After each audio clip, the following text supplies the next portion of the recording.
கணவனுக்கு மீன் குழம்பில் விஷம் வைத்த மனைவி. கடலூர் மாவட்டத்தில் கணவனுக்கு மீன் குழம்பில் விஷம் கலந்து கொடுத்து கொலை செய்ததாக மனைவி கைது. நாட்டில் பத்தி என்ன நடக்குது? ஆமால. ஆமா, என்ன விஷயம் வச்சாங்கன்னு போட்டிருக்காங்களாப்பா? அது எதுக்கு நீ கேக்குற? ஆமா, எனக்கு ஒரு டவுட்டுப்பா.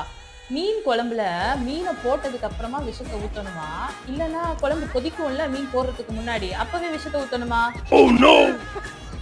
ஆமா, 1/2 கிலோ மீனுக்கு எவ்வளவு பாட்டில் விஷம் ஊத்தணும்? இதெல்லாம் எதுக்கு உனக்கு? அதுவா, எல்லாம் ஒரு பொதறிவு தாங்க, சும்மா தெரிஞ்சுக்கிறதுக்கு தான். சரி சரி, சும்மா பேசிட்டே இருக்காதீங்க. நான் மீன் குழம்பு வைக்கணும், போய் விஷம் வாங்கிட்டு வாங்க. மீன் வாங்கிட்டு வாங்க.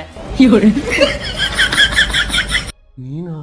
நேத்து வச்ச மீன் குழம்பு என்ன இழுக்குதையா, நெஞ்சுக்குள்ள அந்த நினப்பு வந்து மயக்குதையா.